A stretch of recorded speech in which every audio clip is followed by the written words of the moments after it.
கர்த்தரும் இரட்சகருமாகிய இயேசு கிறிஸ்து நாமத்தினால் உங்கள் எல்லோரையும் அடியேன் அன்போடு கூட வாழ்த்தி வரவேற்கிறேன். இப்பொழுதும் 2 கொரிந்தியர் 4வது அதிகாரத்தின் 13வது வசனத்தினை நாம் எல்லோரும் இணைந்து வாசிப்போமாக. விசுவாசித்தேன் ஆகையால் பேசினேன் என்று எழுதியிருக்கிறபடி நாங்களும் அந்த விசுவாசத்தின் ஆவியை உடையவர்களாயிருந்து விசுவாசிக்கிறபடியால் பேசுகிறோம். விசுவாசித்தேன், இப்பொழுதும் விசுவாசிக்கிறேன், ஆகையால் பேசுகிறேன். என்ன விசுவாசித்தேன், எதை பேசுகிறேன், அது எங்கே எழுதியிருக்கிறது? விசுவாசித்தேன் ஆகையால் பேசினேன் என்று எழுதியிருக்கிறது என்றால் அது எங்கே எழுதியிருக்கிறது? அவர் என்ன பேசினார்? இப்பொழுதும் அதையே அவர் பேச காரணம் என்ன என்ற கேள்விகளை இந்த வசனத்தின் அடிப்படையிலே நாம் கேட்க முடியும். விசுவாசித்தேன் ஆகையால் பேசினேன் என்று எழுதியிருக்கிறபடி எங்கே எழுதியிருக்கிறபடி என்ன பேசினேன், ஏன் அதை பேசுகிறேன் என்றால் சங்கீதம் 116 9 மற்றும் 10வது வசனங்களை வாசிப்போமையானால் கேள்விகளுக்குரிய பதில் கிடைக்கும். நான் கர்த்தருக்கு முன்பாக ஜீவனுள்ளோர் தேசத்திலே நடப்பேன், விசுவாசித்தேன் ஆகையால் பேசுகிறேன்.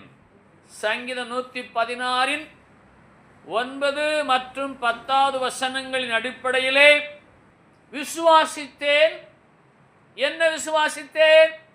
நான் கர்த்தருக்கு முன்பாக ஜீவனுள்ளோர் தேசத்திலே நடப்பேன் என்று விசுவாசித்தேன், ஆகையால் அதை பேசுகிறேன். எங்கே எழுதியிருக்கிறது?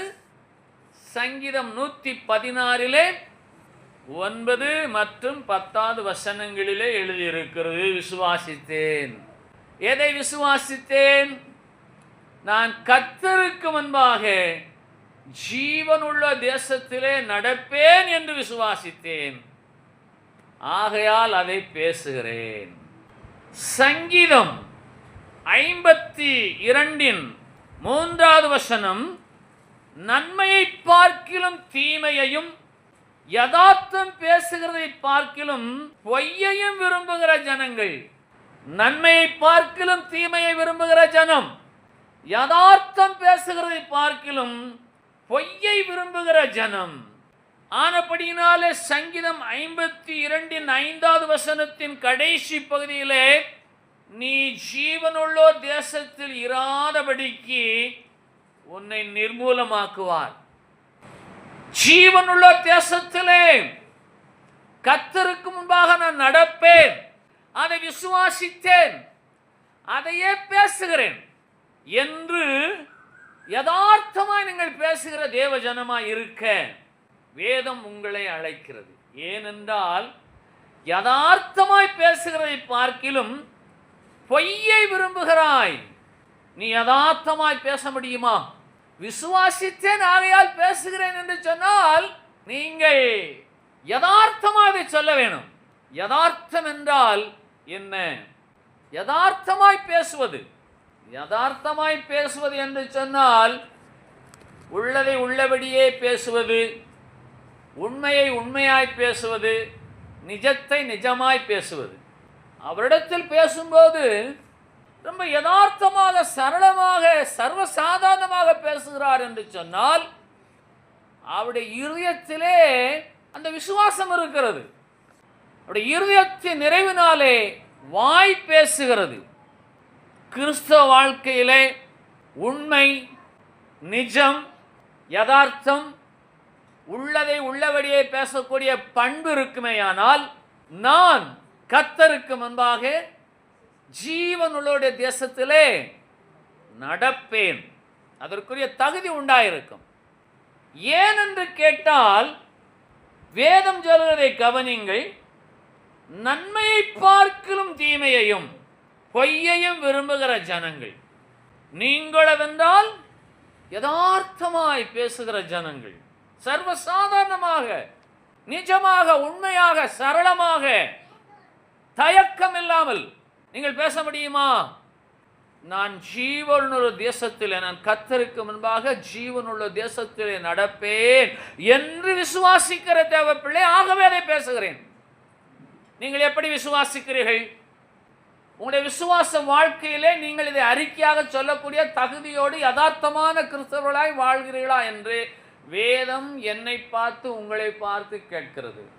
நீங்கள் நான் கர்த்தருக்கு முன்பாக ஜீவனுள்ளோருடைய தேசத்திலே நடப்பேன் என்று விசுவாசித்தால் நீங்கள் அதை பேச முடியும். ஏதோ வாழ்கிறேன், வெந்ததை தின்பேன், விதி வந்தால் சாவேன். நீங்கள் யதார்த்தமாக சொல்லக்கூடிய அளவிற்கு விசுவாசத்திலே வளர்ந்திருக்க வேணும். உங்கள் இருதயத்தின் நிறைவு அதுவாக இருக்க வேணும். அப்படி இல்லை என்றால் இந்த வருஷத்தின் 7வது மாதத்தின் 5வது நாளில் இருந்து உங்களை நீங்களே ஆயத்தப்படுத்துங்கள். நான் கர்த்தருக்கு முன்பாக ஜீவனுள்ள தேசத்திலே நடப்பேன் என்று விசுவாசிக்கிற தேவ பிள்ளை. ஆகவே அதன் வாயினாலே பேசுகிறேன். விசுவாசித்தேன். எதை விசுவாசித்தேன்? நான் கர்த்தருக்கு முன்பாக ஜீவனுள்ள தேசத்திலே நடப்பேன் என்பதை விசுவாசித்தேன். இன்றைக்கு நாமெல்லாம் யாருக்கு முன்பாக நடந்து கொண்டிருக்கிறோம்? இயேசு கிறிஸ்து பாவிகள் மத்தியிலே வாழ்ந்த பரிசுத்தர். நம்முடைய நிலையும் இன்றைக்கு அதுதான். ஜீவனுள்ளோர் தேசத்திலே என்று சொன்னால் ஜீவனுள்ள தேவனை தங்களுக்கு தெய்வமாய் கொண்டிருக்கிற ஜனங்கள் மத்தியிலே நான் நடப்பேன். ஜீவனுள்ளோர் யார்? அவர் மரித்தோருக்கு தேவனாயிராமல் ஜீவனுள்ளோருக்கு தேவனாயிருக்கிறார். அவர் ஜீவனுள்ளோரின் தேவனாயிருக்கிறார். அந்த கர்த்தருக்கு முன்பாக நடக்கிற நீங்கள் ஜீவனுள்ளோர் தேசத்திலே நடப்பேன் என்று விசுவாசிப்பது உண்மையானால் முதலாவது நீங்கள் ஜீவனுள்ள தேவனுடைய ஜீவனுள்ள பிள்ளையாக இருக்க வேண்டும்.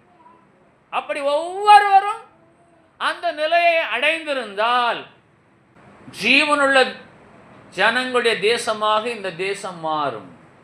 சரீரத்தில் இருக்கக்கூடிய உயிர் அல்ல, அது ரத்தத்தில் இருக்கிறது. மாமிசத்தின் உயிர் தான் ரத்தம். இந்த சரீரத்திற்கு உயிர் ரத்தம். உள்ளான மனுஷனுக்கு ஜீவன் சுவாசம்.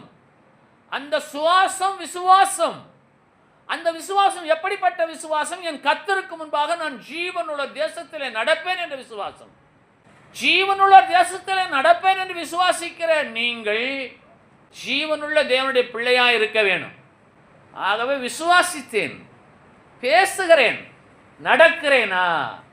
சங்கீதம் 52:3வது வசனம் சொல்லுகிறது, நன்மையை பார்க்கிலும் தீமையையும் யதார்த்தம் பேசுகிறதை பார்க்கிலும் பொய்யையும் விரும்புகிறாய். யதார்த்தமாக நீங்கள் பேச கற்றுக்கொள்ளுங்கள். யதார்த்தம் என்று சொன்னால் சர்வசாதாரணமாக, உண்மையாக, நிஜமாக, நிச்சயமாக, சரளமாக ஜீவனுள்ள தேவனுடைய சாயலையுடைய வார்த்தைகள் உங்கள் வாயில இருந்து வந்து கொண்டே இருக்க வேண்டும். அதைத்தான் பேசுகிறேன். உங்களுடைய வாயின் வார்த்தைகளிலே விசுவாசம் வெளிப்பட்டு கொண்டே இருக்க வேணும். புரிகிறதா? விசுவாசித்தேன், ஆகவே பேசுகிறேன். கர்த்தருக்கு முன்பாக நான் ஜீவனுடைய தேசத்தில் நடப்பேன், ஜீவனுள்ளோர் தேசத்தில் நடப்பேன் என்று விசுவாசித்தேன், அதையே பேசுகிறேன் என்று ஒவ்வொரு விசுவாச பிள்ளைகளும் விசுவாசித்து அதை நடைமுறைப்படுத்தும் பொழுது அந்த ஜனங்களுடைய தேசம் எப்படிப்பட்ட தேசம்? ஜீவனுள்ளோருடைய தேசம். நீங்கள் இந்த நடைமுறை சாத்தியத்தை முதலாவது உங்களுடைய வீட்டிலே தொடங்க வேணும். ஒவ்வொருவரும் தங்களுடைய வீட்டிலுடைய ஒவ்வொரு இடத்திலும் இதை தொடங்க வேண்டும். ஒவ்வொருடைய வாயிலிருந்தும் விசுவாச வார்த்தைகள் உண்டாக வேணும்.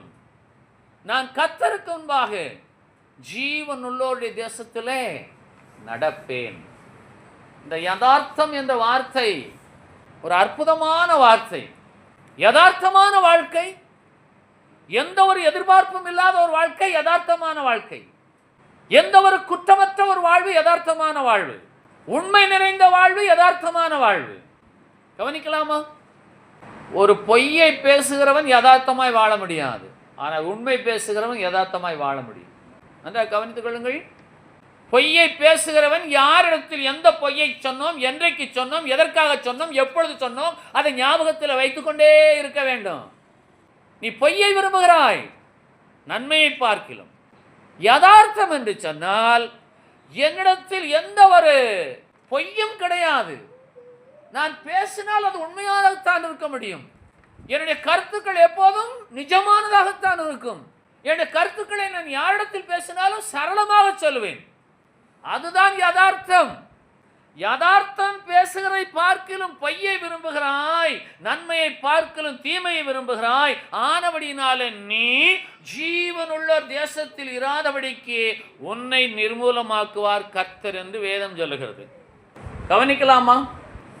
என்று சொன்னால் ஜீவனுள்ளோருடைய தேசத்தின் ஒரு அங்கத்தினர் நீங்களும் நானும்.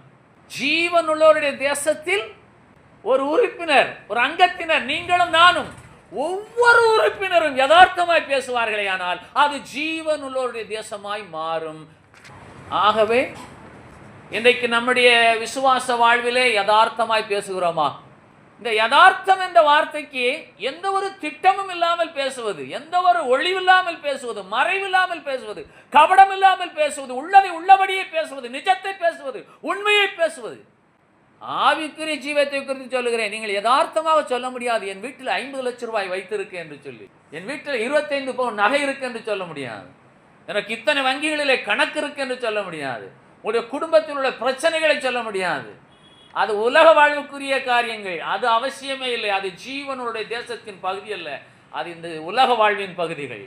நீங்கள் இந்த உலகத்திலே வாழ்ந்தாலும் உலகத்தால் கரைபடாத ஒரு வாழ்வது உண்மை என்று சொன்னால் உங்களுடைய வாயிலிருந்து யதார்த்தமான வார்த்தைகள் உண்டாக வேணும்.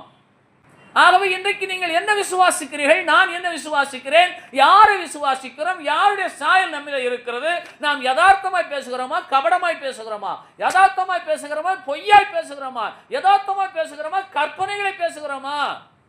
நீங்கள் என்னிடத்தில் ஜெபிக்க வந்தால் நான் யதார்த்தமாய் ஜெபிப்பது எனக்கு தகுதியானது. பொய்யை சொல்லி, உண்மையில்லாதவைகளை சொல்லி, மாயையானவைகளை சொல்லி யதார்த்தம் பேசுகிறவர்கள் யார், பொய்யை பேசுகிறவர்கள் யார்? யார் கர்த்தருக்கு முன்பாக ஜீவனுடைய தேசத்திலே நடக்கப் போகிறவர்கள்? யார் கர்த்தருக்கு முன்பாக ஜீவனுடைய தேசத்திலே நடந்து கொண்டிருக்கிறவர்கள்? யார் கர்த்தருக்கு முன்பாக ஜீவனுடைய தேசத்திலே நடப்பேன் என்று தீர்மானிக்கிறவர்கள்? ஆகவே இந்த வேத வசனம் இன்றைக்கு நம்மை புடமிடுகிறது. என்னுடைய வாழ்க்கையில் யதார்த்தமான வார்த்தைகள், விசுவாச வார்த்தைகள். சிலர் என்ன செய்வாங்கன்னா, ஒருத்தர் பார்க்கும்போதே ஒரு பிளானே பண்ணுவாங்க. பிரச்சனைக்குரிய ஆள் வந்தாச்சு, வாயவே திறக்கக்கூடாது, எதையாயிலும் சொல்லி சிக்கிக்கக்கூடாது. அது உலகம், அது உலகம். ஆவிக்குரிய பிள்ளைகளாகிய நீங்கள் யதார்த்தமாய் எப்பொழுதும் பேச ஆயத்தப்படுவீர்களாக. வார்த்தையில் சிக்கனம் தேவையில்லை, அன்பிலே சிக்கனம் தேவையில்லை, ஆறுதல் சொல்வதிலே சிக்கனம் தேவையில்லை. நீங்கள் மௌனமாக இருப்பதினாலே பரிசுத்தவான்களாக போவதே இல்லை. ஒரு பரிசுத்தவான் என்று சொன்னால் வாய் விட்டு சிரிக்கக்கூடாது, முகத்தை இறுக்கமாக வைத்திருக்க வேண்டும், அளவோடு பேச வேண்டும் என்ற சில கோட்பாடுகள் சில விசுவாச பிள்ளைகளிடத்தில் இருக்கிறது. அது பொய், அது தவறு. நீங்கள் நீங்களாக இருங்கள். ஒரு நபரை பார்க்கும்போது அவர் மேலே உங்களை அறியாமல் யதார்த்தமான ஒரு அன்பு, யதார்த்தமான விசாரித்தல், யதார்த்தமான அணுகுமுறை, கபடமற்ற, பாவமற்ற, குற்றமற்ற, குறைவற்ற நிறைவான அன்பு உண்டாகுமா? அப்ப விசுவாசிக்கிறேன் இயேசுவை, ஆனால் பேசுகிறேன் கபடாக. விசுவாசிக்கிறேன் இயேசுவை, பேசுகிறேன் தந்திரமாக. இவர்கள் ஜீவனுடைய தேசத்திலே கர்த்தருக்கு முன்பாக இருக்க வாய்ப்பே இல்லை. ஆகவே இன்றைக்கு நீங்கள் ஒவ்வொரு நாளும் பேசும் பொழுது ஆவிக்குரிய வார்த்தைகளை, விசுவாச வார்த்தைகளை யதார்த்தமாய் பேச அழைக்கப்படுகிறீர்கள். இப்பொழுது உங்களுக்கு யதார்த்தமாய் பேசுவதற்கு ஒரு ஆதாரம் கர்த்தர் வைத்திருக்கிறார் வேதாகமத்தில். நீங்கள் யதார்த்தமாய் எவைகளை பேச வேண்டும் என்பதற்கு உதவியான ஒரு வசனம் மல்கியா 2வது அதிகாரம் 6வது வசனம். 1104வது பக்கம், பழைய ஏற்பாட்டிலே கடைசி புத்தகம் மல்கியா 2:6. சத்திய வேதம் அவன் வாயில் இருந்தது. இப்ப யதார்த்தமாய் பேசலாமா?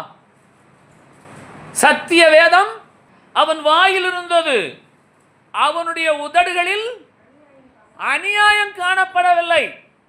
அவன் என்னோட சமாதானமும் யதார்த்தமாய் சஞ்சரித்து அநேகரை அக்கிரமத்தினின்று திருப்பினான். எப்படி? சத்திய வேதம் உங்கள் வாயில் இருக்குமே ஆனால் உங்கள் வாயிலே நியாயம் காணப்படும். அப்ப வேத வசனத்தின் அடிப்படையில் நீங்கள் அன்பு செலுத்த அழைக்கப்படுகிறீர்கள். கர்த்தர் உங்களை ஆசீர்வதிப்பாராக. அதான் சத்திய வசனம். கர்த்தர் உங்களை காத்துக் கொள்வாராக. கர்த்தரிடத்திலே ஜெபிப்போம். கர்த்தர் கைவிட மாட்டார். அவருடைய கிருபை நமக்கு உண்டு. இதுதான் சத்திய வேதம் உங்கள் வாயிலே இருக்க உதவி செய்கிற வசனம். அல்லேலூயா.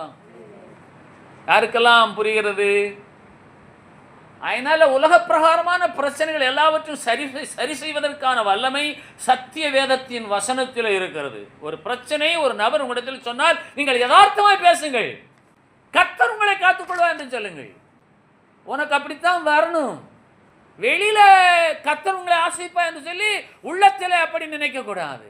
நீ கஷ்டப்படணும், நீ ஆடு ஆட்டத்துக்கு அனுபவிக்கணும் என்று உள்ளத்தில் சொல்லாதபடிக்கு யதார்த்தமாக வேத வசனங்களை சொல்ல வேணும். இருதயத்தின் நிறைவினால் வாய் வேஷம். நீங்கள் எப்போதும் விசுவாச வாழ்வே வாழ்ந்து விசுவாச வார்த்தைகளே பேசி விசுவாசத்தையே நம்பி விசுவாசமான வசனங்களே உள்ளத்தில் வைத்திருந்தால் நீங்கள் யதார்த்தமாக இந்த பூமியிலே வாழ முடியும். ஒரு சிரமமும் கிடையாது. ஒரு யதார்த்தவாதி என்று சொல்லுகிறார்கள். எந்த ஒரு எதிர்பார்ப்பும் இல்லாத, கபடம் இல்லாத, சுத்த இருதயத்தோடு வாழ்வதற்கு மல்கியா 2வது அதிகாரத்தின் 6வது வசனம் சொல்லுகிறது, சத்திய வேதம் அவன் வாயில் இருந்தது, ஆனபடியினாலே அவனுடைய உதடுகளிலே அநியாயம் காணப்படவில்லை. அவன் சமாதானமும் யதார்த்தமும் உள்ளவனாய் சஞ்சரித்தான், அநேகரை அவன் நியாயமான வழிக்கு திருப்பினான் அக்கிரமத்தினின்று. கிரமமான வாழ்விற்கு திருப்பினான் அக்கிரமத்தினின்று. ஆகவே நீங்கள் விசுவாசிக்கிறீர்கள், ஆனால் பேசும்போது என்ன, எப்படி பேசுகிறீர்கள்? யதார்த்தமாய் பேசுகிறீர்களா? விசுவாச பிள்ளைகளாக நாம் யதார்த்தமாய் பேசுகிறோமா? உண்மையை பேசுகிறோமா? நிஜத்தை பேசுகிறோமா? சத்தியத்தை பேசுகிறோமா? சத்திய வேதம் நம் வாயிலிருந்து வெளிப்படுகிறதா என்ற கேள்விகளுக்கெல்லாம் நீங்களே பதில் சொல்லக்கூடிய சூழ்நிலையில இன்றைக்கு கர்த்தர் உங்களுக்கு முன்பாக இந்த வசனங்களை வைக்கிறார். ஆகினாலே நீங்கள் இந்த நாளில் இருந்து விசுவாசிக்கிறீர்கள், நல்லதுதான். ஏன்னால் பிசாசுகளும் விசுவாசித்து நடுங்குகின்றன, தேவன் ஒருவர் உண்டென்று. பிசாசுகளும் விசுவாசித்து நடுங்குகின்றன, நானும் விசுவாசிக்கிறேன். பிசாசுக்கும் எனக்கும் உள்ள வித்தியாசமே என்ன என்று கேட்டால், அவரை விசுவாசிக்கிறேன், நான் சத்தியத்தை பேசுவேனாக, பொய்யை அல்ல. சத்திய வேதம் அவன் வாயில் இருந்தது, அவனுடைய உதடுகளில் அநியாயம் காணப்படவில்லை. அவன் என்னோட சமாதானமும் யதார்த்தமாய் சஞ்சரித்து அநேகரை அக்கிரமத்தினின்று திருப்பினான். நம்முடைய வாயிலிருந்து வரக்கூடிய வார்த்தைகளினாலே யாராயிலும் ஒருவர் ரட்சிக்கப்பட்டிருக்காங்களா? யாராயிலும் ஒருவர் சமாதானம் அடைந்திருக்கிறார்களா?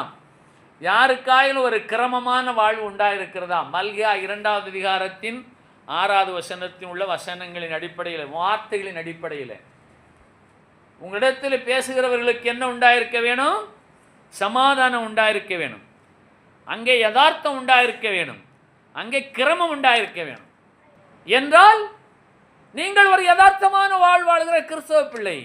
இந்த யதார்த்தம் என்ற வார்த்தையை அநேகர் பிரயோகிப்பதே கிடையாது. விசுவாச வாழ்விலே கபடமில்லாத சுத்த இருதயத்தோடு வாழ்கிற தேவ பிள்ளையுடைய வாயிலிருந்து எப்போதும் சத்திய வேதம் யதார்த்தமாய் வெளிப்பட்டு கொண்டே இருக்கும். அப்படிப்பட்ட விசுவாச பிள்ளைகள் தான் கர்த்தருக்கு முன்பாக ஜீவனுடைய தேசத்திலே நடப்பார்கள். ஆகவே அநேகருக்கு என்ன, எப்படியாலும் பரலோகம் போயிடணும். இந்த கிறிஸ்தவத்தில் உள்ள ஒரு பொல்லாத நோய் பரலோகம் போகணும். பரலோகம் எங்கேயோ கிடையாது, அது இங்கேயே உங்களுடைய உள்ளத்தில் இருக்கிறது. இயேசு கிறிஸ்து எங்கே இருக்கிறாரோ அங்கே தான் பரலோகம். நீங்கள் பரலோகத்துக்கு போகிறதுக்கு முன்னாடி நீங்கள் என்ன செய்யணும்? அக்கிரமத்தினின்று அநேகரை திருப்பும்படியாக நீங்கள் உங்கள் வாயிலே சத்திய வசனத்தை உடையவர்களாய், விசுவாச வார்த்தைகளை பேசுகிறவர்களாய், அதன்படியே நடக்கிறவர்களாய் காணப்பட இன்றைய தினத்திலே வேதம் உங்களை எச்சரிக்கிறது, புடமிடுகிறது, பக்குவப்படுத்துகிறது, அழைக்கிறது. ஆகவே நீங்கள் உங்களுடைய விசுவாச வாழ்விலே அமைதியாக அமர்ந்திருந்து, இயேசு விசுவாசிக்கிற நான் யதார்த்தமாய் அவரை குறித்து பேசக்கூடிய அளவிற்கு என்னிடத்தில் யதார்த்தம் உண்டா? சத்திய வேதம் உங்கள் நாவில் வாயில் உண்டா? விசுவாசிக்கிறேன், ஆகையால் பேசுகிறேன். நான் கர்த்தருக்கு முன்பாக ஜீவனுள்ள தேசத்திலே நடப்பேன் என்ற நிச்சயமான வார்த்தை நான் சொல்ல முடியுமா? அது கர்த்தருக்கு தான் தெரியும். விசுவாசிக்கிறேன் இயேசுவை இன்றைக்கும். நான் கர்த்தருக்கு முன்பாக ஜீவனுள்ள தேசத்தில் நடப்பேன் என்று விசுவாசிக்கிறேன், ஆகையால் பேசுகிறேன். இந்த வசனம் உங்கள் ஒவ்வொருவருக்கும் பொருந்தும், யாரும் தப்பிக்கொள்ள முடியாது. விசுவாசிக்கிறேன், ஆகையால் பேசுகிறேன். யாரை விசுவாசிக்கிறேன்? ஜீவனுள்ள தேவனை விசுவாசிக்கிறேன். என்ன விசுவாசிக்கிறேன்? கர்த்தருக்கு முன்பாக நான் ஜீவனுள்ள தேசத்தில் நடப்பேன் என்று விசுவாசிக்கிறேன், ஆகவே நான் பேசுகிறேன். என்ன பேசுகிறேன்? சத்திய வசனத்தை பேசுகிறேன், உண்மையை பேசுகிறேன், நிஜத்தை பேசுகிறேன், உள்ளதை உள்ளபடியே பேசுகிறேன், ஒளிவு மறைவில்லாமல் பேசுகிறேன், வேத வசனத்தை பேசுகிறேன், ஆசீர்வாதமான வார்த்தைகளை பேசுகிறேன், அதிலே நான் யதார்த்தமாய் வாழ்கிறேன். இந்த தகுதியுடைய கிறிஸ்தவ பிள்ளைகளை நாம் மாற வேணும். அதனால நீங்கள் யாரை பார்த்தாலும் யதார்த்தமாக வாழ்த்துங்க, கர்த்தர் உங்களை ஆசீர்வதிப்பார். ஜெபம் பண்ணுவோம், கவலைப்படாதிருங்கள், கர்த்தர் ஒரு நோக்கத்தோடு உங்களை நடத்துகிறார். சத்தியம்தான் வாயிலிருந்து வரணும், உலக பிரகாரமான வார்த்தைகளே நாவிலிருந்து வரக்கூடாது. அப்போதான் நீங்கள் யதார்த்தமான கிறிஸ்தவ வாழ்கிற தேவ பிள்ளை, நீங்கள் அவரை விசுவாசிக்கிற தேவ பிள்ளை, நீங்கள் ஜீவனுள்ள தேவனுடைய தேவ பிள்ளை, நீங்கள் ஜீவனுடைய தேசத்தில் நடப்பது தகுதியுள்ள தேவ பிள்ளை, நடப்பதற்கு தகுதியுடைய தேவ பிள்ளை. ஆகவே விசுவாசிக்கிறவர்களால் நடக்கும் அடையாளங்கள் யாவன என்று வேதம் கேட்கிறது, சொல்லுகிறது. மார்க்கு 16:17, மார்க்கு 16வது அதிகாரத்தின் 17வது வசனம், புதிய ஏற்பாட்டு 75வது பக்கம். விசுவாசிக்கிறவர்களால் நடக்கும் அடையாளங்கள் ஆவன, என் நாமத்தினாலே பிசாசுகளை துரத்துவார்கள், நவமான பாஷைகளை பேசுவார்கள். விசுவாசிக்கிறவர்கள் என்ன செய்வார்கள்? நவமான பாஷைகளை பேசி பிசாசுகளை துரத்துவார்கள். அப்படியே ரிவர்ஸில் வரணும். ஒருவனுக்குள்ள இருக்கக்கூடிய பிசாசின் தன்மை என்ன? தீய குணம், கெட்ட குணம், பொல்லாத குணம். அந்த குணத்தை மாற்றும்படிக்கு நவமான பாஷைகளை பேச வேணும். தமிழிலே, தமிழ் வேதாகமத்திலே நவமான பாஷைகளை பேசுவார்கள் என்று எழுதப்பட்டிருக்கிறது. ஆனால் ஆங்கில வேதாகமத்திலே they will speak new words என்று எழுதப்பட்டிருக்கிறது. அங்க நவம் என்ற வார்த்தைக்கு நியூ என்று மொழிபெயர்ப்பு இருக்கிறது. they will speak new words, புதிய புதிய ஆசீர்வாதமான வார்த்தைகளை பேசுவார்களாம் விசுவாசிக்கிறவர்கள். விசுவாசிக்கிறவர்கள் நடக்கும் அடையாளங்களிலே வந்து அவர்கள் பொல்லாதவனை, பிசாசானவனை துரத்துவார்கள். எப்படி துரத்துவார்கள்? நவமான வார்த்தைகளை பேசி, ஆசீர்வாதமான வார்த்தைகளை பேசி, யதார்த்தமாக பேசி, சத்தியத்தை பேசி அவனை துரத்துவார்கள். அவர்கள்தான் விசுவாச வாழ்கிற விசுவாச பிள்ளைகள். அவர்கள்தான் கர்த்தருக்கு முன்பாக ஜீவனுள்ளவருடைய தேசத்திலே நடக்க தகுதியானவர்கள். ஜீவனுள்ளவருடைய தேசத்திலே நடக்க தகுதியானவர்கள் யார்? விசுவாசிக்கிறவர்களால் நடக்கும் அடையாளம், பிசாசுகளை துரத்துவார்கள். பிசாசின் குணம் என்ன? எப்போதும் தீமையான எண்ணம், அழிவுக்கேதுவான திட்டங்கள், கொடூரமான சிந்தனைகள். அதை மாற்றும்படிக்கு நீங்கள் உங்கள் நாவினாலே சத்திய வேதத்தை சொல்லுவீர்கள். நவமான பாஷை என்று சொன்னால் நியூ ஸ்பீக், நியூ வேர்ட், புதிய வார்த்தைகள், புதிய பேச்சுக்கள். ஆகவே இன்றைக்கு நாம் ஒருவரோடு பேசும் பொழுது அவர்களுக்குள்ளாக ஒரு கிரமமான நினைவு, எண்ணம், நம்பிக்கை உண்டாக வேணும். ஆகவேதான் மல்கியா 2:6 கர்த்தருடைய ஆவியானவர் சொல்லுகிறார், அநேகரை அக்கிரமத்தினின்று திருப்புவான். காரணம், அவன் சமாதானமும் யதார்த்தமாய் சஞ்சரிக்கிறவன். சஞ்சரிக்க என்று சொன்னால் வாழ்கிறவன். சஞ்சரித்துக் கொண்டிருக்கிறோம் இந்த பூமியில. நாம் சமாதானமும் யதார்த்தமுமாய் சஞ்சரித்துக் கொண்டிருந்தால் நாம் அநேகரை பிசாசின் பிடியிலே இருந்து திருப்பக்கூடிய வல்லமையை தேவனாகிய கர்த்தர் நம்முடைய நாவிலே வைத்திருக்கிறார். அப்ப விசுவாசிக்கிறவர்களால் நடக்கும் அடையாளம் எது என்று கேட்டால், முதலாவது ஒருவனை பிசாசின் பிடியில இருந்து விடுவிக்க வேணும், தற்கொலை எண்ணத்திலிருந்து காப்பாற்ற வேணும், கொடூரமான சிந்தனையிலிருந்து அவனை விடுவிக்க வேணும், கிரமமான வாழ்வை நோக்கி அவனை திருப்ப வேணும். அப்படிப்பட்ட விசுவாசம் உள்ள தேவ பிள்ளையா நீங்கள் இருக்கிறீர்களா என்ற கேள்விக்கு நீங்கள் இன்றைக்கு பதில் சொல்லி ஆக வேணும். நீங்கள் வாயை திறந்தால் விசுவாச வார்த்தை பேச முடியுமா? சத்திய வசனம் உங்கள் வாயிலே உண்டால், சத்திய வேதம் உங்கள் நாவிலே உண்டா? யதார்த்தமாய் சரளமாக உண்மையாக நிஜமாக மெய்யாக பேச முடியுமா? விசுவாசித்தேன் பேசுகிறேன், விசுவாசிக்கிறேன் பேசுகிறேன், இதே தான் நான் விசுவாசிப்பேன், எனக்கு வேற விசுவாச வாழ்வே கிடையாது. விசுவாசித்தேன் பேசுகிறேன், விசுவாசிக்கிறேன் பேசுகிறேன், இதையே தான் விசுவாசிப்பேன். விசுவாசிக்க முடியுமா? ஆகவே விசுவாச வாழ்விலே பிசாசுகளை நீங்கள் துரத்தத்தக்கதான அதிகாரத்தை தேவனாய் கர்த்தர் உங்கள் நாவிலே உங்கள் வார்த்தையில வைத்திருக்கிறார். நீங்கள் யதார்த்தமாக அதை பேச வேணும். பேச முடியுமா? எப்போதுமே ஆசீர்வாதமான வார்த்தைகளை பேசுவேன் என்று நீங்கள் தீர்மானம் பண்ணினால் உங்கள் நாவில் இருந்து ஆசீர்வாதமான வார்த்தைகள் தான் வரும். யாரையுமே நான் காயப்படுத்த மாட்டேன், யாரையுமே குற்றப்படுத்த மாட்டேன் என்று நீங்கள் தீர்மானித்திருந்தால் உங்கள் வாயிலிருந்து சத்தியமான வார்த்தைகள் தான் வரும்.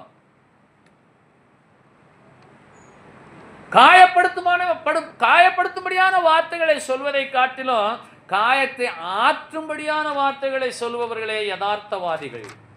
புரியுமா? ஆகினால்தான் ஒரு ஐயா சொல்லுகிறார், இருளுக்குள் போகாதே என்று சொல்வதை காட்டிலும் வெளிச்சத்திலேயே நடை என்று சொல்லுங்கள். இருளுக்குள் போகாதே, இருள் என்ற வார்த்தை வேண்டாம், நீ வெளிச்சத்திலே நடந்து கொள், தைரியமாக இரு. பயப்படாதே என்று சொல்வதை காட்டிலும் தைரியமாக இரு. கவலைப்படாது என்று சொல்வதை காட்டிலும் சந்தோஷமாயிரு என்று சொல். புரியுதா உங்களுக்கு? நம்முடைய வாயிலிருந்து சத்தியம் வெளிப்பட வேணும். அநேகரை அக்கிரமத்தின் திருப்பி கிரமமான வாழ்வுக்கு கொண்டு வேணும். விசுவாசிக்கிற உங்களால் நடக்கக்கூடிய அடையாளம் எது என்று கேட்டால், பிசாசை நீங்கள் துரத்துவீர்கள். எப்படி துரத்துவீர்கள்?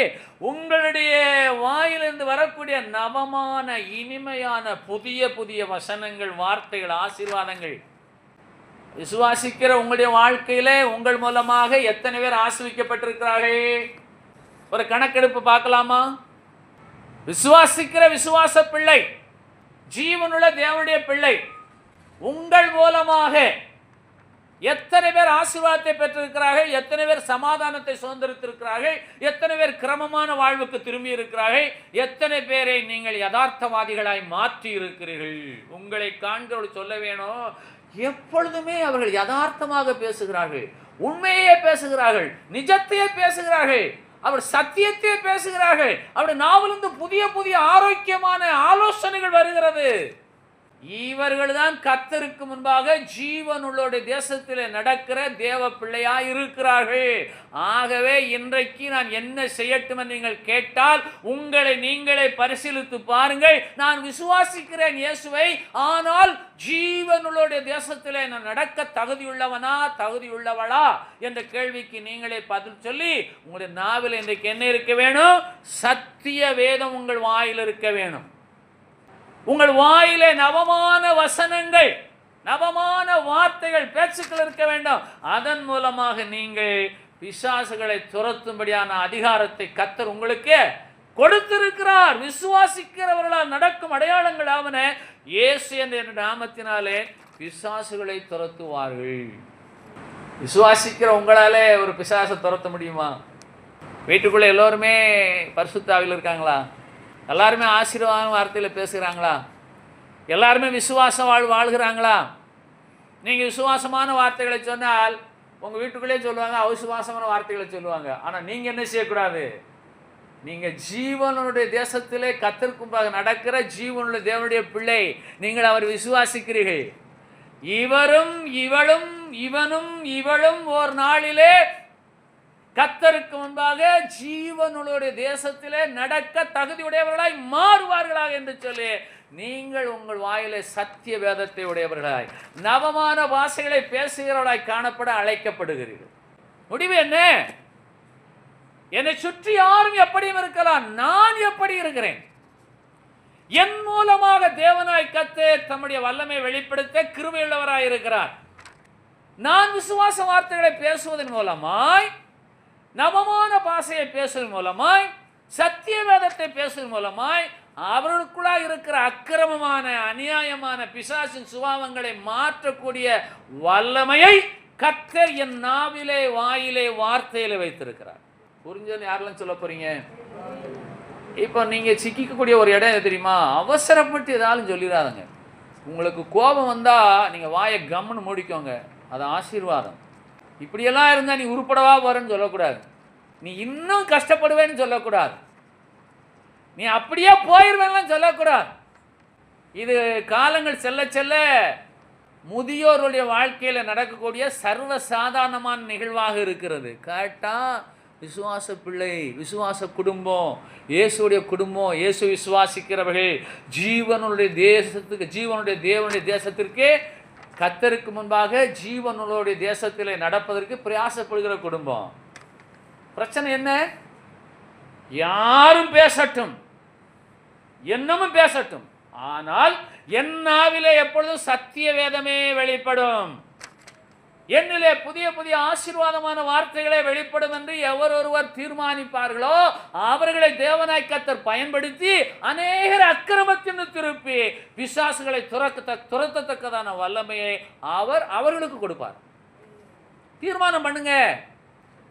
அவருக்கு சித்தமில்லாமல் உங்கள் குடும்பத்திலே, உங்கள் பணித்தளத்திலே, உங்களுடைய நிர்வாகத்திலே, உங்களிலே எந்த ஒரு கஷ்டமோ நஷ்டமோ உண்டாகாது. விசுவாசியுங்கள். ஆகவே அவர் விசுவாசிக்கிற நீங்கள், நான் கர்த்தருக்கு முன்பாக ஜீவனுள்ள தேசத்திலே நடப்பேன் என்று நீங்கள் தீர்மானித்து அதன்படியே நடக்க தவறி போகாதிருங்கள், மறந்து போகாதிருங்கள், விலகி போகாதிருங்கள். ஆகவே உங்கள் மூலமாக தேவனாய் கர்த்தர் அற்புதங்களையும் அடையாளங்களையும் செய்து தம்முடைய வல்லமையை வெளிப்படுத்த சித்தமாக இருக்கிறார். நீங்களும் வந்தால் யதார்த்தம் பேசுவதை பார்க்கலாம், பொய்யை பேசக்கூடாது, நன்மையை பேசுவதை பார்க்கலாம், தீமையை பேசக்கூடாது. ஆகவே இந்த விசுவாச வாழ்வின் ஒரு பகுதி யதார்த்தமான கிறிஸ்தவ வாழ்வு. உங்களை காண்கிறவர்களை சொல்ல வேணும், எவ்வளவு பாடுகள் வந்தாலும், எவ்வளவு இழப்புகள் வந்தாலும், எவ்வளவு துன்பங்கள் வந்தாலும் அன்று முதல் இன்று வரை யதார்த்தமாய் வாழ்கிற ஒரு கிறிஸ்தவ பிள்ளை என்று சொல்ல வேணும். உலகமே சொல்ல வேணும், உலகமே சொல்ல வேணும். உங்களோடு கூட இருக்க விசுவாச பிள்ளையை சொல்ல வேணும், உன்னை போல என்னால் வாழ முடியவில்லையே எப்படி என்று கேட்க வேணும். அதற்கு காரணம் உங்களுடைய இருதயத்தில் சத்திய வேதம் இருக்கணும், உங்களுடைய நாவில் சத்திய வேதம் இருக்கணும். நீங்கள் நவமான வார்த்தைகளை பேச வேணும், ஆசீர்வாதமான வார்த்தைகளை பேச வேணும். உங்கள் இருதயம் முழுவதும் அதுவே நிரம்பி இருக்க வேணும். நீங்கள் எப்போது உண்மையை பேச வேணும், நீங்கள் எப்போது நிஜத்தையே பேச வேணும், நீங்கள் எப்போது நடைமுறையவே பேச வேணும், நீங்கள் எப்போது ஆசீர்வாதத்தையே பேச வேணும். அப்படிப்பட்டவர்களால் கர்த்தருக்கு முன்பாக ஜீவனுடைய தேசத்திலே பங்கடைவார்கள். இங்கே நடக்கிறவர்கள் இரண்டு விதமான ஆசீர்வாதம். ஒன்று, கர்த்தருக்கு முன்பாக அவர் காண்கிறார், உலகம் முழுவதையும் காண்கிறார். கர்த்தருக்கு முன்பாக ஜீவனுடைய தேசத்திலே நான் நடப்பேன், நடந்து கொண்டிருக்கிற நான் கர்த்தருக்கு முன்பாக ஜீவனுள்ள ஒரு கூட்டத்தார் இருக்கிறார்களே, ஜீவனுடைய தேசத்திலே வாசம் பண்ணுகிற ஜனங்கள், அங்கேயும் நான் நடப்பேன், இங்கேயும் நடப்பேன், அங்கேயும் நடப்பேன். உண்டா? ஆகவே அவர் விசுவாசிக்கிற தேவ பிள்ளைகள் மூலமாக கர்த்தர் பிசாசுகளை துரத்த வாஞ்சிக்கிறார். ஆகவே இயேசு கிறிஸ்து மரித்து அடக்கம் பண்ணப்பட்டு உயிர்த்தெழுந்து பரமேறி செல்வதற்கு முன்பாக சொல்லுகிறார், விசுவாசிக்கிறவர்களால் நடக்கும் அடையாளங்கள் யாவன, என்னுடைய நாமத்தினாலே அவர்கள் பிசாசுகளை துரத்துவார்கள், நவமான பாஷைகளை பேசுவார்கள். விசுவாசித்தேன், பேசுகிறேன், பேசிக்கொண்டே இருப்பேன், இனிமேலும் பேசுவேன், ஆசீர்வாதத்தே பேசுவேன், சத்தியத்தே பேசுவேன், நவமான வார்த்தைகளை பேசுவேன், ஆசீர்வாதமான வார்த்தைகளை பேசுவேன், அநேக அக்கிரமத்தின் திருப்பும்படியான வார்த்தைகளை நான் பேசுவேன், பிசாசுகளை துரத்துவேன். விசுவாசம் உண்டா? வார்த்தையின் வல்லமை. கொடூரமான வார்த்தைகளை பேசுவதனாலே இந்த பூமியில நான் இருப்பதை காட்டிலும் செத்து போவது நல்லது. சிந்தித்துக் கொண்டிருக்கிற பொல்லாதவன் என்று சொல்லுவான், கேட்டாயா இந்த வார்த்தையை கேட்டு இன்னுமா நீ உயிரோடு இருக்கிறாய் என்று சொல்லி பிசாசானவன் வஞ்சிக்கிறவனாய் இருக்கிறபடினாலே நீங்கள் விசுவாசிக்கிறவர்களாகிய நீங்கள் விசுவாசிக்கிறவர்களாகிய உங்களின் மூலமாய் நடக்கக்கூடிய அடையாளம் என்ன என்று கேட்டால், நீங்கள் பிசாசை துரத்தத்தக்கதான வல்லமை உடையவர்கள். எப்படி துரத்த போகிறீர்கள்? நவமான வார்த்தைகளை பேசி, நவமான பாஷைகளை பேசி. ஆகவே விசுவாசிக்கிற நான் கர்த்தருக்கு முன்பாக ஜீவனுடைய தேசத்தின் அங்கத்தினன், நடக்க தகுதியுள்ளவன், அநேகர் அப்படியாய் நடத்தும்படிக்கு தேவனாய் கர்த்தர் என்னை பயன்படுத்தட்டும் என்று சொல்லி இன்றைக்கு தீர்மானியுங்கள். உங்கள் வாயில எப்போதும் சத்திய வேதம் இருப்பதாக. இதற்கு நீங்கள் எந்த விலைக்கரையும் செலுத்த வேண்டாம். காலை தொடங்கி இரவு நித்திரைக்கு செல்வரையிலும் நான் என்னவெல்லாம் பேசினேன், எதை குறித்து பேசினேன், தேவநாம மகிமைப்படும்படியாய் பேசினேனா, என் சுயத்திற்காக பேசினேனா, கர்த்தருடைய நான் மகிமைக்கென்று பேசினேனா, நான் நன்மையை பேசினேனா, இல்லைன்னா உள்நோக்கத்தோடு பேசினேனா, வெளிப்படையாக பேசினேனா, உண்மையாக பேசினேனா, யதார்த்தமாய் பேசினேனா, என் வார்த்தையில் கபடம் இருந்ததா என்ற கேள்விகளுக்கெல்லாம் நீங்கள் பதில் சொல்லணும். உங்கள் ஆவி உங்களோடு பேசும். அவ்வளவு ஈஸியாலாம் யாரும் கர்த்தருடைய சமூகத்தில் நடக்க முடியாது. கேட்டால் உலகம் அப்படித்தானே இருக்கு, உலகம் அப்படித்தான் இருக்கும். இந்த உலகத்தை நான் ஜெயித்தேன் என்று சொன்ன இயேசு.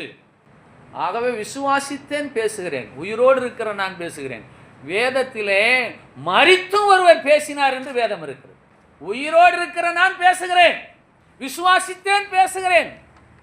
கர்த்தருக்கு முன்பாக ஜீவனுடைய தேசத்தில் நடப்பேன் என்று விசுவாசித்தேன் பேசுகிறேன். உயிரோடு இருக்கையில மரித்தும் ஒருவர் பேசி இருக்கிறார். எபிரேயர் 11வது அதிகாரம் 4வது வசனம்.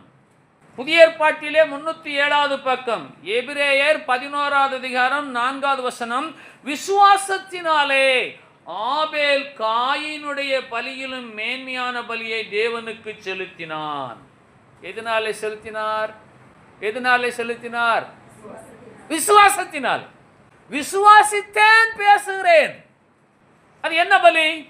இன்றைக்கு நீங்கள் ஸ்தோத்திர பலிகளை செலுத்தினால் போதும். ஆபேல் செலுத்தின பலி இரத்த பலி. இன்றைக்கு நீங்கள் பலியை செலுத்த வேண்டும் என்றால் இயேசு பலியாகி விட்டார். ஆகவே நீங்கள் ஆடோ மாடோ ஏதோ ஒன்றை பலி செலுத்த வேண்டிய அவசியம் இல்லை. ஸ்தோத்திர பலிகளை செலுத்தினால் போதும். அப்ப விசுவாசத்தினாலே ஆபேல் காயினுடைய பலியிலும் மேன்மையான பலியை தேவனுக்கு செலுத்தினான். அதனாலே அவன் நீதிமான் என்று சாட்சி பெற்றான்.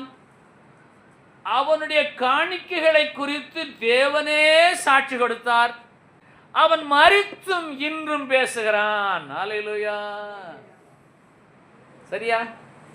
மரித்தும் இன்றும் நாம் யாரை பேசுகிறோம்? இயேசுவை பேசுகிறோம். அவர் மரித்தார், ஆனால் அவரை பேசுகிறோம் விசுவாசத்தினாலே. அப்ப விசுவாசத்தினாலே ஆபேல் மேன்மையான பலியை செலுத்தினான் என்று சொன்னால் அந்த பலியை குறித்து இன்றைக்கும் இந்த வேதம் பேசுகிறது, நாமும் பேசிக்கொண்டிருக்கிறோம். பலி என்று சொன்னால் மேன்மையான பலி. அது என்ன பலி?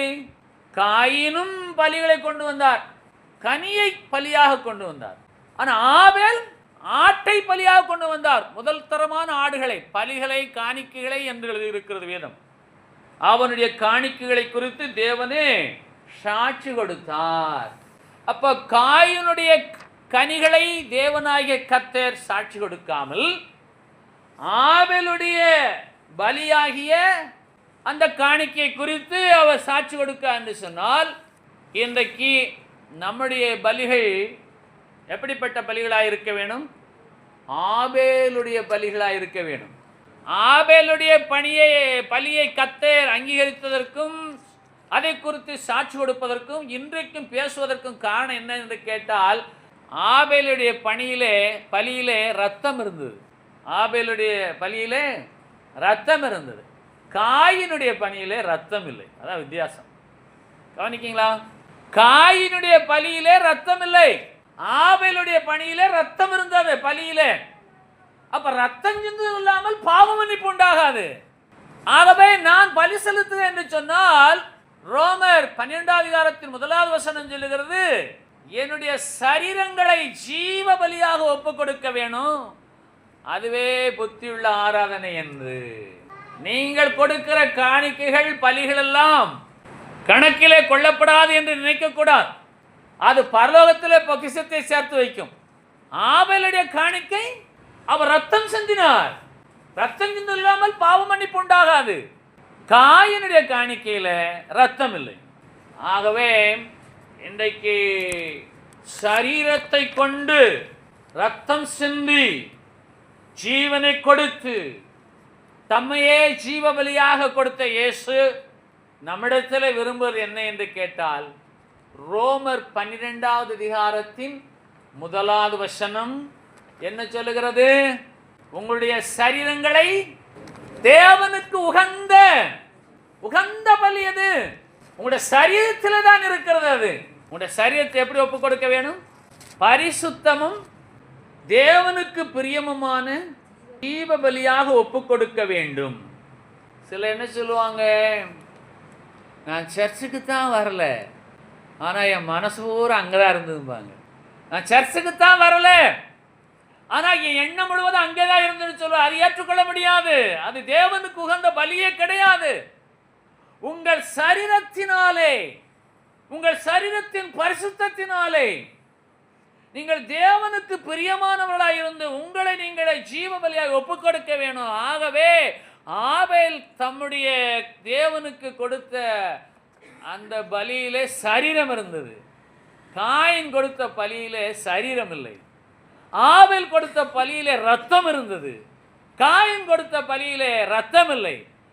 ஆகவே ஆபேல் மரித்தும் இன்றும் பேச காரணம், அவர் சரீரத்தை கொடுத்தார், ரத்தத்தை கொடுத்து பலி செலுத்தினார். ஆகவே இன்றைக்கு விசுவாசித்தேன், பேசுகிறது நல்லதுதான்.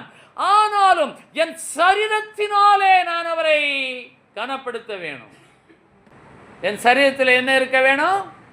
பரிசுத்தம் இருக்க வேணும். தேவனுக்கு உகந்த ஜீவ பலியாக என் சரீரம் மாறி இருக்க வேணும். காயினும் காணிக்கைகளை கொண்டு வந்தார், ஆபேலும் காணிக்கைகளை கொண்டு வந்தார். ஆபேலின் காணிக்கை இன்றைக்கும் மரித்தும் பேசுகிறது என்று சொன்னால், அவர் சரீரத்தை கொடுத்தார், ரத்தத்தை சிந்தினார், ஜீவனை கொடுத்தார். நம்முடைய சரீரத்தை நாம் கொடுக்க வேணும். பரிசுத்தமான சரீரமாக தேவனுக்கு வந்த ஜீவ பலியாக நாம் கொடுக்க வேணும். விசுவாசித்தேன் பேசுக என்று சொன்னால் மரித்தும் நாம் பேசப்பட வேண்டும். ஜீவனோடு இருக்கையில விசுவாசித்தோடு பேசலாம், உயிர் இருக்கையில பேசலாம், மரித்தும் பேசப்பட வேண்டுமே. அப்போ ஆபேல் மரித்தார், மரித்தும் ஆபேல் பேசப்பட காரணம், அவர் மரித்தும் இன்றைக்கும் பேசுகிறார், பேசப்படுகிறார், பேசுகிறோம், இனிமேலும் பேசப்படுவார். காரணம், அவர் சரீரத்தை, இரத்தத்தை ஜீவ பலியாக கொடுத்தார். ஆகவே கர்த்தருடைய பிள்ளைகளாக நாம் என்ன செய்ய வேணும்?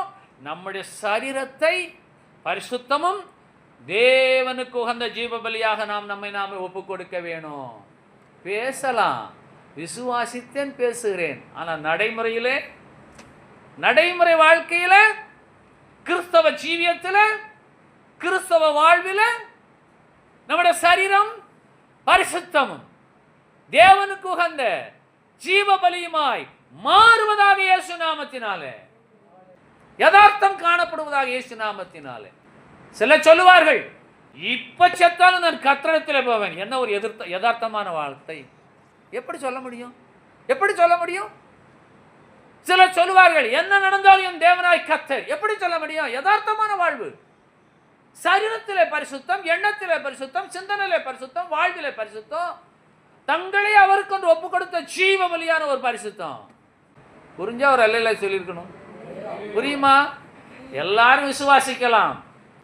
இயேசுவை விசுவாசிக்கிறவர்கள் சபைக்குள்ளேயும் இருக்கிறார்கள், சபைக்கு வெளியேயும் இருக்கிறார்கள், கிறிஸ்தவ மார்க்கத்திலும் இருக்கிறார்கள், பிற மார்க்கத்திலும் இருக்கிறார்கள். எல்லாரும் விசுவாசிக்கலாம். அவர்களுக்கும் நமக்கும் உள்ள பெருத்த வித்தியாசம் என்ன என்று கேட்டால், நாம் மரித்தும் பேசப்பட வேண்டும். ஆபேல் மரித்தும் பேசப்பட்டார். காரணம், காயினுடைய காணிக்கையிலும் மேலான காணிக்கை, மேன்மையான காணிக்கை, உச்சிதமான காணிக்கை.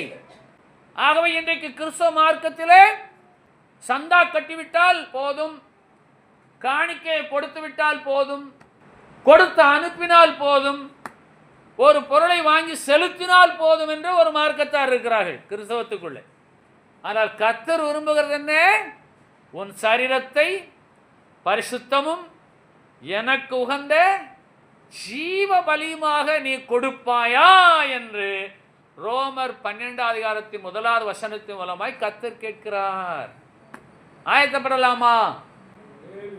விசுவாசித்தேன், பேசினேன், நடைமுறைப்படுத்த வேணும். என்ன விசுவாசித்தேன்? கர்த்தருக்கு முன்பாக ஜீவனுடைய தேசத்திலே நடப்பேன் என்று விசுவாசித்தேன், அதை பேசினேன், அந்த பேசின பேச்சை நான் நடைமுறைப்படுத்துவது எதிலே என்று சொன்னால், ஒவ்வொரு ஞாயிற்றுக்கிழமையும் அவருடைய ஆலயத்திற்கு வந்திருந்து, பரிசுத்தனாகி என்னை நீர் ஏற்றுக்கொள்ளும் இயேசுவே, என்னையே ஜீவ பலியாக உமக்கே ஒப்புவிக்கிறேன் என்று சொல்லக்கூடிய தகுதியுடைய விசுவாச பிள்ளையாய் மாறுகிறவர்கள் ஜீவனுள்ள தேவனுடைய தேசத்திலே கர்த்தருக்கு முன்பாக நடப்பார்கள். எல்லாருமே முழங்கால் படியும்.